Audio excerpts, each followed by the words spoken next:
Անցնող շաբաթ ազգային ժողովի նախագահ Ալեն Սիմոնյանի գլխավորած պատվիրակությունն աշխատանքային այցով մեկնեց Իսպանիայի թագավորություն։ Հանդիպումների շարք, քննարկումների լայն շրջանակ ու ելույթ։ Աշխարհաքաղաքական զարգացումների համատեքստում արտերկիր կատարած բոլոր այցերի շրջանակում Ալեն Սիմոնյանը ներկայացնում է հայկական դիրքորոշումն ու խորհրդարանական դիվանագիտության համատեքստում առաջ մղում խաղաղության օրակարգի վերաբերյալ մեր երկրի ձգտումները։ Իսպանիայի թագավորության падգամավորների կոնգրեսի նախագահ Ֆրանսինա Արմենգոլ Սոսիասի հետ հանդիպումն է Մադրիդում։ Քննարկումների առանցքում Հայաստան-Իսպանիա հարաբերություններն են, որի համատեքստում շեշտը դրվում է միջխորհրդարանական կապերի ակտիվացման, ինչպես նաև տնտեսական, կրթական, բարձր տեխնոլոգիաների ոլորտներում համագործակցության վրա։ Անդրադարձ կատարվեց նաև Հայաստանի Հանրապետություն Եվրամիություն հարաբերություններին, վիզաների ազատականացման գործընթացին վերաբերող խնդիրներին ու Հայաստանում ընթացող ժողովրդավարական բարեփոխումներին։ Առանձնակի կարևորվեց Վաշինգտոնում Հայաստանի վարչապետ Նիկոլ Փաշինյանի, Ամերիկայի Միացյալ Նահանգների նախագահ Դոնալդ Թրամփի ու Ադրբեջանի նախագահ Իլհամ Ալիևի եռակողմ հանդիպումը, որի ընթացքում ստորագրվեց խաղաղությանը միտված համատեղ հռչակագիր։ Այս համատեքստում կոնգրեսի նախագահն արժևորեց ստորագրված փաստաթղթերը, նշելով, որ Իսպանիան տարածաշրջանում խաղաղության կողմնակից է։ Ալեն Սիմոնյանը գործընկերոջ ուշադրությունը հրավիրեց նաև Ադրբեջանում գտնվող գերիների ապօրինի պահվող անձանց խնդրին, կարևորելով անհետ կորած համարվողների հարցը։ Հանդիպման ավարտին մեր երկրի ազգային ժողովի նախագահը գրառում կատարեց պատվավոր հյուրերի գրքում, գործընկերոջ ուղեկցությամբ շրջեց նաև կոնգրեսի շենքում, ապա դահլիճում հետևեց նիստերի աշխատանքներին։ Al presidente de la Asamblea de Armenia, el señor Alen Simonian, y a la delegación que les acompañan hoy en visita oficial aquí al Congreso de los Diputados.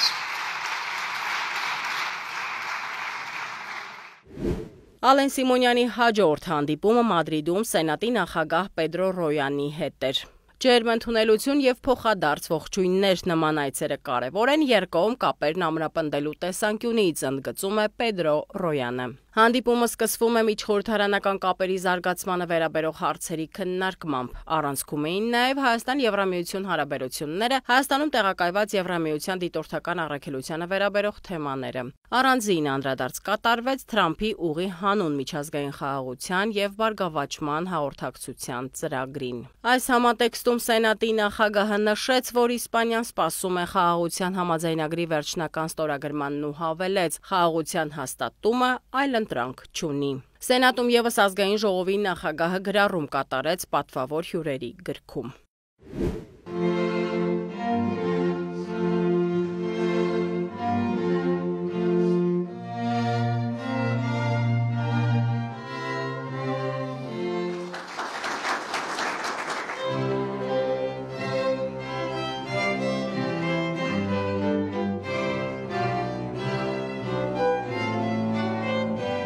Հաջորդիվ Ալեն Սիմոնյանը Մադրիդում մասնակցեց Հայաստանի Հանրապետության անկախության օրվան նվիրված ընդունելությանը, որը կազմակերպել էր Իսպանիայում Հայաստանի դեսպանությունը։ Խորհրդարանի ղեկավարը շնորհավորեց այդ նվիրական տոնի առթիվ ու հիշեցրեց, որ մեր ազգային տոնը ոչ միայն Հայաստանի անկախության հռչակման տոնն է, այլև մեր որդեգրած արժեքների, ազատության, տոկունության, խաղաղության եւ ժողովրդավարության հանդեպ հանձնառության վերահաստատումն է։ Այս տարի մեր տոնակատարությունն ունի շատ կարևոր ուղերձ։ 2025 թվականի օգոստոսի 8-ին Վաշինգտոնում նախագահ Դոնալդ Թրամփի աջակցությամբ Հայաստանը եւ Ադրբեջանը ստորագրեցին հռչակագիր, որը բացում է մեր պատմության նոր էջը։ Այն կարևոր հանգրվան է մեր տարածաշրջանում երկարատև խաղաղության հաստատման ճանապարհին։ Խաղաղություն, որին մեր ժողովուրդները վաղուց են սպասում եւ որին արժանի են։ Խոսելով հայ-իսպանական հարաբերություններից ազգային ժողովի նախագահը բարձր գնահատեց Իսպանիայի դերը որպես գործընկեր թե Եվրոպական միության շրջանակում, թե դրա սահմաններից դուրս։ Թող այսօրը եւս մեկ առիթ հանդիսանա ավելի խորացնելու Հայաստանի եւ Իսպանիայի կապերը, իշա մեր ժողովուրդների բարության, խաղաղության եւ բարեկամության։ Կեցե Հայաստանի Հանրապետությունը եւ Իսպանիայի թագավորությունը։ Շնորհակալություն։ Աշխատանքային այցի շրջանակում Ալեն Սիմոնյանի գլխավորած պատվիրակությունը հանդիպեց նաև ռազմավարական եւ միջազգային հետազոտությունների հիմնադրամի ղեկավար կազմին։ Քննարկվեցին տարածաշրջանային զարգացումներին վերաբերող թեմաներ։ Հանդիպմանը հիմնադրամի ուսանողներին տրվեց հնարավորություն հարցեր ուղղելու ազգային ժողովի նախագահ Ալեն Սիմոնյանին։ Մինչ Հայաստան վերադառնալը մեր երկրի խորհրդարանի ղեկավարը իսպանական El Mundo պարբերականի խնդրանքով հարցազրույց տվեց լրատվամիջոցին։ Լրագրողը Ալեն Սիմոնյանից հետաքրքրվեց տարածաշրջանային զարգացումներից եւ Հայաստանի ստանձնած խաղաղության օրակարգից։ Աշխատանքային այցով Անդորրայի իշխանապետությունում գտնվող ազգային ժողովի պատվիրակությունն արտաքին հարաբերությունների մշտական հանձնաժողովի նախագահ Սարգիս Խանդանյանի գլխավորությամբ այցելել է երկրի խորհրդարան։ Օրենսդիր մարմնում Հայաստանի պատվիրակությանը դիմավորել է Անդորրայի իշխանապետության խորհրդարանի նախագահ Կարլես Էնսենյա Տրեիգը։ Խորհրդարանի նախագահի ուղեկցությամբ ազգային ժողովի պատգամավորները շրջայց են կատարել Անդորրայի խորհրդարանում, ծանոթացել պատմությանը եւ տեղական օրենսդրական փորձին։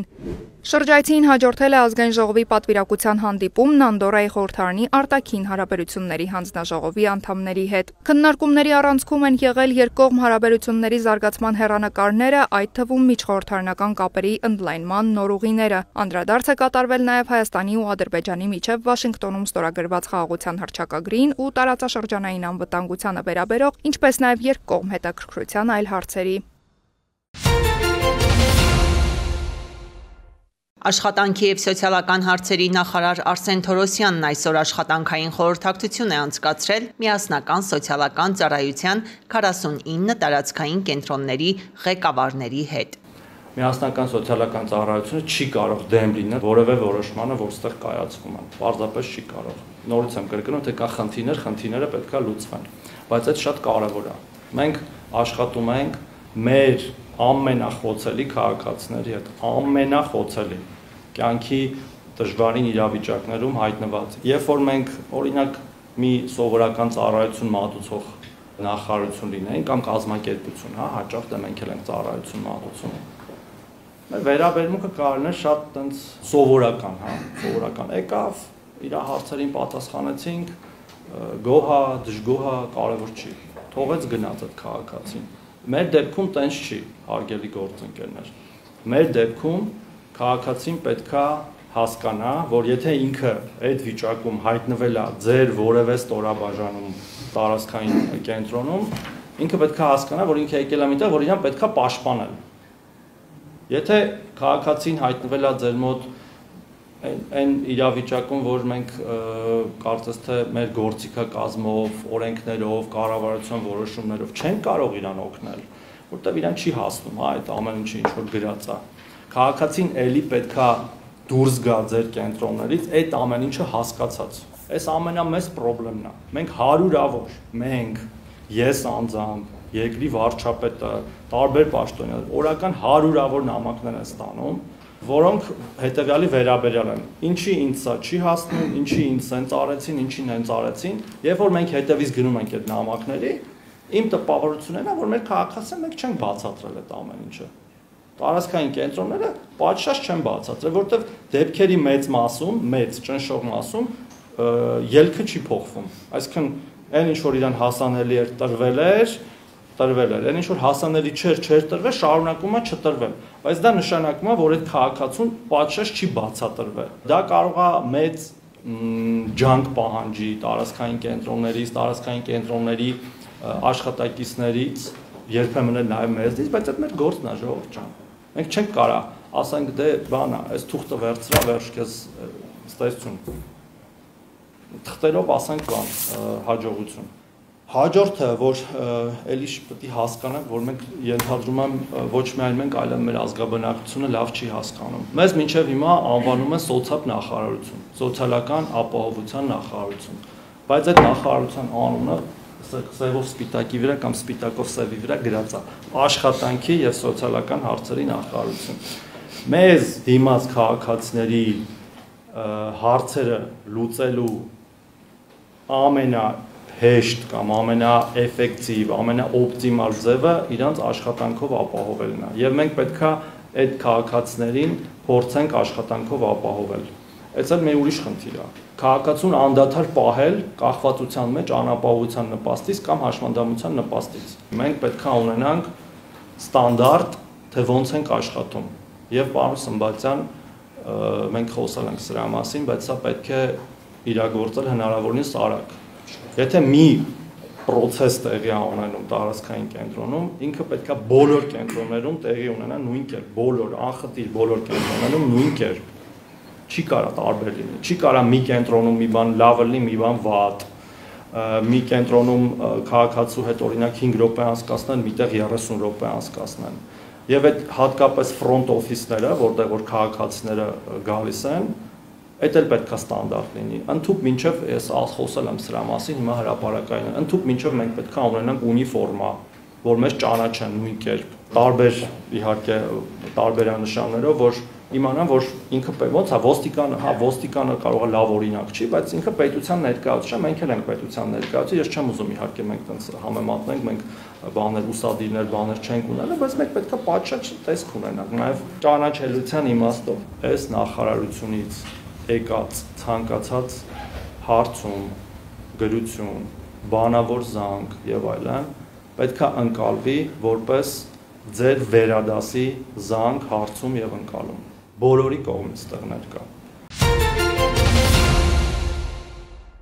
Մերձավանում տեղի ունեցած սպանության դեպքի առթիվ նախաձեռնված քրեական վարույթի նախաքննության ընթացքում Հայաստանի Հանրապետության ներքին գործերի նախարարության եւ ԱԱԾ աշխատակիցների կողմից ձեռնարկված մեծածավալ համալիր օպերատիվ հետախուզական միջոցառումների արդյունքում հանցանք կատարելու անմիջականորեն ծագած կասկածի հիմքով ձերբակալվել եւ նախաքննական մարմին է ներկայացվել 1 անձ։ Այս մասին տեղեկացնում է քննչական կոմիտեն։ Քրեական վարույթի նախաքննության ընթացքում կատարված անհետաձգելի գործողությունների արդյունքում ձերբակալվածին պատկանող շինությունում հայտնաբերվել են քրեական օրենսգրքով արգելված արարքին վերջինիս առնչությունը հաստատող բացահայտ հետքեր, այդ թվում հանցագործության կատարման պահին օգտագործված դիմակը, ձեռնոցները, կոշիկները, բաճկոնը, գիշերային տեսանելիության սարքը, որոնք վերջինս փորձել է այրման եղանակով ոչնչացնել։ Քրեական վարույթի նախաքննության ընթացքում կատարվում են բազմաթիվ ապացուցողական եւ վարութային գործողություններ դեպքի ամբողջական հանգամանքները պարզելու, այդ թվում հանցագործության գործիք հանդիսացող ինքնաձիգը հայտնաբերելու ուղղությամբ։ Քննչական կոմիտեն հավաստիացնում է, որ օպերատիվ հետախուզական գործունեություն իրականացնող մարմիններն ամբողջությամբ տիրապետում են օպերատիվ իրավիճակին, իսկ նախաքննական մարմինը քրեական դատավարության օրենսգրքով նախատեսված թույլատրելի գործիքակազմի կիրառմամբ ձեռնարկելու է անհրաժեշտ միջոցներ քրեական պատասխանատվության անխուսափելիության սկզբունքը կենսագործելու, ինչպես նաև նախաքննության համակողմանիությունն ապահովելու ուղղությամբ։ Հաշվի առնելով քրեական վարույթի հանրային հնչեղությունը, քննչական կոմիտեն քննության արդյունքների վերաբերյալ օրենքով նախատեսված թույլատրելիության սահմաններում պարբերաբար հանդես կգա հաղորդագրությամբ։ Հայաստանում մեղվա ընտանիքների եւ երիտասարդ մեղվաբույծների թվի աճը ցույց է տալիս, որ ոլորտն արդեն դիտարկվում է որպես կայուն ու եկամտաբեր ուղղություն։ Միաժամանակ պահանջված են դառնում կրթական ու խորհրդատվական կենտրոնները, որտեղ մեղվաբույծները կստանան գիտելիք, մասնագիտական խորհրդատվություն եւ կօգտվեն լաբորատոր ծառայություններից։ Լոռու, Տավուշի, Շիրակի եւ Գեղարքունիքի մարզերի մեղվաբույծական ներուժն ու խնդիրները վերլուծելուց հետո Մարգահովիտում ստեղծվել է մեղվաբույծության առաջատար գիտարտադրական կենտրոն։ Ամենահիմնական ծառայությունը դա մեղրի եւ մեղվամթերքների արտադրություն, մթերում, մեղվամայրերի արտադրություն, մեղվաընտանիքների արտադրություն, մեղվաընտանիքների մթերում, կրթական ծառայություններ, լայնաֆորմատ, սկսած մանկապարտեզի տարիքից մինչեւ անսահմանափակ տարիքի կրթական ծառայություններ ենք մատուցում, անասնաբուժական ծառայությունը։ Նորագույն սարքավորումներով եւ սննդի անվտանգության չափորոշիչներին համապատասխան կահավորված այս կենտրոնը ստեղծվել է կայուն եւ ներառական աճ Հայաստանի լեռնային բնակավայրերում ծրագրով, որի թիրախային մարզերն առանձնանում են բարձր կենսաբազմազանությամբ եւ մեղվաբուծության մեծ պոտենցիալով։ Սեթրակյանի խոսքով այստեղ իրականացվելու են ոչ միայն կրթական ծրագրեր, այլև կծառայի որպես լոգիստիկ կենտրոն մեկ պատուհանի սկզբունքով մեղվաբույծները հնարավորություն կունենան ստանալ ամբողջական աջակցություն սկսած մեղվափեթակի խնամքից մինչև արտահանման հարցերով խորհրդատվություն։ Ծառայություններից հիմնականում կօգտվեն մեղվաբուծության դարբնոց գիտակրթական կենտրոնի 230 անդամներ, որոնց մեղվաընտանիքների թիվն անցնում է 3500-ը։ Միությունից դուրս մեղվաբույծների հետ աշխատելը բավական բարդ է, այդ մարդիկ երամսյա մոդուլով մեզ մոտ դասընթացներ են անցել եւ արդեն որոշակի կրթական մակարդակի վրա են եւ պատկերացնում են խնդիրները որտեղից են գալիս եւ ինչ լուծումներ պետք է տրվի։ Ծրագրային թիմից վստահեցնում են կենտրոնը դեռ միայն առաջին քայլերն է անում, մոտ ապագայում նոր ներդրումներ կարվեն, ծառայությունների ծավալն ավելի կմեծանա։ Մեր աջակցությամբ Մարգարովիտում ձեռք է բերվել շենքը եւ հողը եւ վերանորոգվել է, այսինքն մեր կողմից ներդրումը արվել է այդ կենտրոնի ֆիզիկական ենթակառուցվածքի կայացման մեջ։ Ծրագիրը ֆինանսավորվում է Շվեյցարիայի զարգացման եւ համագործակցության գործակալության կողմից։ Հույս ունեն, որ կենտրոնի ստեղծումն էլ ավելի կմեծացնի հետաքրքրությունը ոլորտի նկատմամբ։ Մեղվաբույծների աշխատանքը կդառնա ավելի հեշտ ու վերահսկելի, նպաստելով նրանց տնտեսությունների արտադրողականության բարձրացմանը։ Ուզում եմ շեշտել նաև, որ այնտեղ մոմաթերթի արտադրության եւ փեթակի հավաքման եւ փայտանյութի մեղվաբույծության հետ կապված արտադրության արտադրամասը վերազինման փուլում են։ Իդեպ կենտրոնի մասնագետները կայցելեն նաև մեղվաբույծական տնտեսություններ եւ տեղում կտրամադրեն խորհրդատվություն։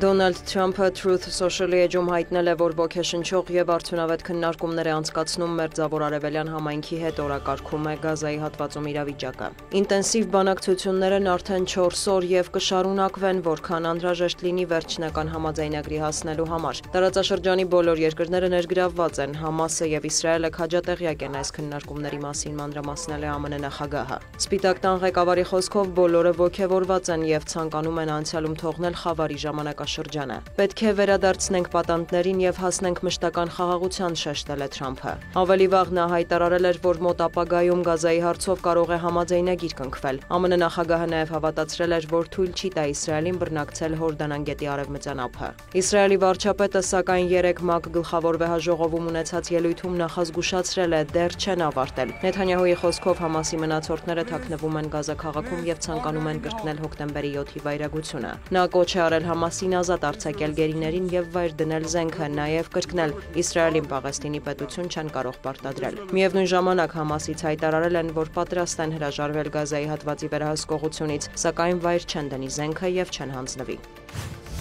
Ատոմային էներգիայի միջազգային գործակալության գլխավոր տնօրենը հայտարարել է, որ կառույցը որևէ ցուցիչ չի հայտնաբերել, որ Իրանը բարձրացնում է ուրանի հարստացման մակարդակը։ Իրանական միջուկային ենթակառուցվածքի օբյեկտներին հաստված հարվածներից հետո որոշ ցենտրիֆուգներ պահպանվել են եւ Իրանը տեսականորեն ունի ուրանի հարստացման հնարավորություններ, սակայն քիչ հավանական է, որ երկրի իշխանությունը դրանով զբաղվի հիմա, միջազգային լարվածության պայմաններում հավելել է Ռաֆայել Գրոսին։ Նա համոզմունք է հայտնել, որ միջուկային ծրագրի հետ կապված իրավիճակն անհրաժեշտ է կայունացնել դիվանագիտական միջոցներով։ Ավելի վաղ Իրանի հոգևոր առաջնորդ Այաթոլլա Ալի Խամենեին հայտարարել էր, որ լուրջ առաջընթաց ունեն ուրանի հարստացման ոլորտում, սակայն միջուկային զենքի կարիք չունեն, կանգ են առել 60% հարստացման վրա, ինչը բավական է երկրի ներքին կարիքների համար։ Նա հավելել է, որ Միացյալ Նահանգների հետ բանակցություններն էլ ոչ մի օգուտ չեն բերում Թեհրանին, եւ Իսլամական Հանրապետությունը չի ընկրկի արտաքին ճնշման առաջ։ Եթե ներկայացվի մեր երկրի շահերը հաշվի առնող ողջամիտ եւ արդար ծրագիր, մենք կընդունենք այն, շեշտել է Խամենեին։ ՄԱԿ անվտանգության խորհրդին չի հաջողվել ընդունել Ռուսաստանի եւ Չինաստանի առաջարկած բանաձևը, որով կհետաձգվեր Իրանի դեմ պատժամիջոցների վերականգնումը։ Փաստաթղթին աջակցություն են հայտնել Ալժիրը, Չինաստանը, Պակիստանը եւ Ռուսաստանը։ Միացյալ Թագավորությունը, Դանիան, Ֆրանսիան, Հունաստանը եւ այլ երկրներ դեմ են արտահայտվել։ ՄԱԿ մամուլի ծառայության տվյալով բանաձևի նախագիծը ներկայացվել է ի պատասխան Ֆրանսիայի, Գերմանիայի եւ Միացյալ Թագավորության ավելի վաղ արած առաջարկի վերականգնելու հակաիրանական պատժամիջոցները, որոնք կասեցվել էին 2015 թվականի միջուկային համաձայնագրից հետո։ Լոնդոնը, Փարիզը եւ Բերլինը մեղադրել են Թեհրանին միջուկային զենքի ձգտելու համար։ Քվեարկությանն ընդառաջ ՄԱԿ-ում Ռուսաստանի մշտական ներկայացուցիչի տեղակալը մեղադրել է եվրոպական եւ ամերիկյան կողմերին էսկալացիա հրահրելու համար։ Մեծ Բրիտանիայի ներկայացուցիչը հայտարարել է, որ Թեհրանը չի հարգում միջուկային զենքի չտարածման համաշխարհային ռեժիմը։ Միևնույն ժամանակ նա վստահեցրել է, որ պատրաստ են դիվանագիտական կարգավորման։ Իրանի արտաքին գործերի նախարարը հայտարարել է, որ ստեղծված իրավիճակն արևմուտքի ձախողման հետևանքն է։ Աբբաս Արաղչիի ձևակերպմամբ Միացյալ Նահանգները դավաճանել է դիվանագիտությանը, իսկ եվրոպական եռյակը թաղել այն։ Ալեքսանդր Լուկաշենկոն Վլադիմիր Պուտինի հետ 5 ժամ տևած բանակցություններից հետո մի շարք հայտարարություններ է արել։ Բելարուսի նախագահը անդրադառնալով ռուս-ուկրաինական հակամարտությանը կոչ է արել Վոլոդիմիր Զելենսկուն նրա ձևակերպմամբ հանգստանալ եւ չսպառնալ Մոսկվային եւ Կրեմլին հարվածներով։ Պուտինը շատ լավ առաջարկ ունի Ուկրաինայի համար, որն արդեն փոխանցել է Դոնալդ Թրամփին Ալյասկայում։ Ամերիկացիները դրական են արձագանքել, պնդել է Լուկաշենկոն։ Նա հորդորել է Կիևին ընդունել Ռուսաստանի առաջարկը, այլապես իբր կկորցնեն ամբողջ Ուկրաինան։ Բելարուսի նախագահը հավելել է, որ կցանկանար զրուցել Վոլոդիմիր Զելենսկու հետ, քանի որ ասելիք ունի։ Նրա խոսքով եկել է խորհրդակցությունների ժամանակը։ Ռուսաստանի, Բելարուսի եւ Ուկրաինայի առաջնորդները պետք է նստեն եւ համաձայնության գան հակամարտությունը դադարեցնելու հարցում։ Եթե դա չարվի, վատ կլինի բոլորի համար, եզրափակել է Լուկաշենկոն։ Ռուսաստանի նախագահի մամուլի քարտուղարը մեկնաբանել է ԱՄՆ նախագահ Դոնալդ Թրամփի հայտարարությունը, որ Անկարան պետք է հրաժարվի ռուսական գազից։ Դմիտրի Պեսկովի խոսքով Ռուսաստանը շարունակում է առևտրատնտեսական գործակցությունը Թուրքիայի հետ։ Թուրքիան ինքնիշխան պետություն է եւ ինքն է որոշում, թե որ ոլորտներում համագործակցի մեզ հետ, եւ եթե ինչ-որ ապրանքատեսակների առևտուրը թուրքական կողմին շահավետ լինի, նա կշարունակի դա անել, նշել է Կրեմլի ներկայացուցիչը։ Պեսկովը հիշեցրել է, որ ամբողջ հզորությամբ շարունակում են գործել թուրքական հոսք ու կապույտ հոսք գազամուղները։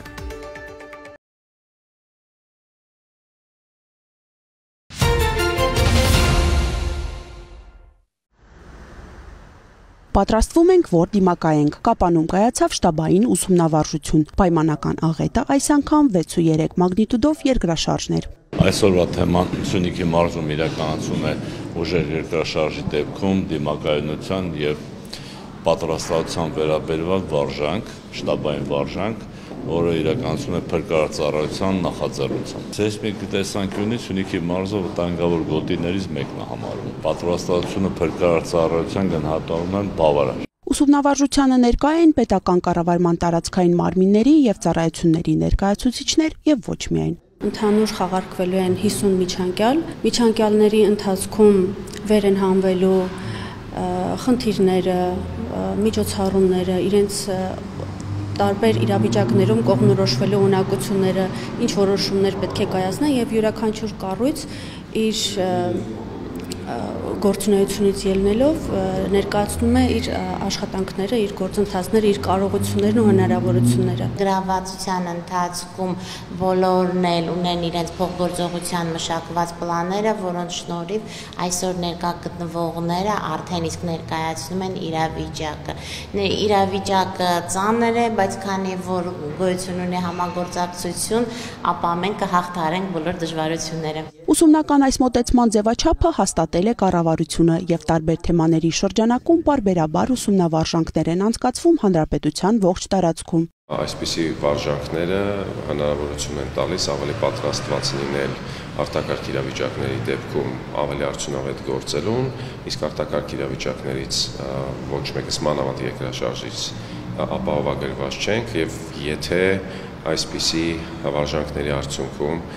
մենք լրացուցիչ մեկ մարդու կյանք կարողանանք փրկենք կամ որոշակիորեն նվազեցնենք օգնություն հասնելու ժամանակը, կարծում եմ չափազանց արդյունավետ է նման վարժանք։ Ուժեղ երկրաշարժերի վերաբերյալ կազմակերպված ուսումնավարժանքին մասնակցելը կարևոր փորձ է բնական աղետներին արդյունավետ արձագանքման կարողությունները ձևավորելու եւ ամրապնդելու տեսանկյունից։ Նախապես մշակված գործողությունների պլանն ու դրանցով առաջնորդվելու հատկությունը նպաստում են արդյունավետ արձագանքին եւ հետագա գործողություններին։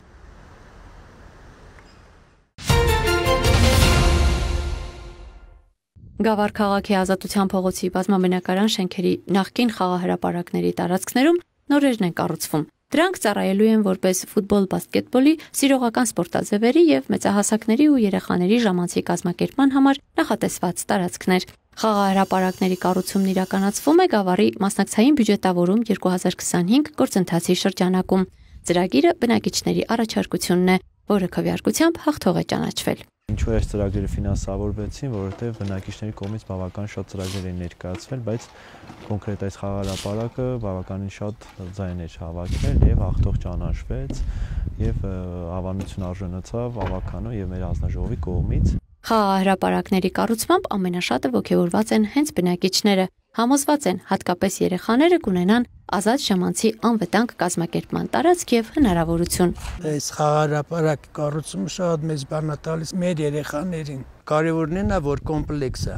ամեն բանը կա։ Ես 40-50 տարվա շինարար եմ։ Գերազանց եմ գնահատում կատարված աշխատանքները եւ հույս ունեմ, որ այտենց նույնությամբ լավ վիճակով կհասնեն։ Շատ լավ նախաձեռնություն է։ Գագիկ Սոլյանն էլ, ով երկար տարիներ ապրում է այս տարածքում, անհամբեր սպասում է աշխատանքների ավարտին։ Ամեն օր շինհրապարակում է, տեղյակ է աշխատանքներին բոլոր մանրամասներով։ Շատ լավ բան արվում, շնորհակալ են կազմակերպիչներին։ Ես այս շենքում եմ ապրում, անընդհատ գալիս եմ, համարյա ամբողջ օր նստել եմ։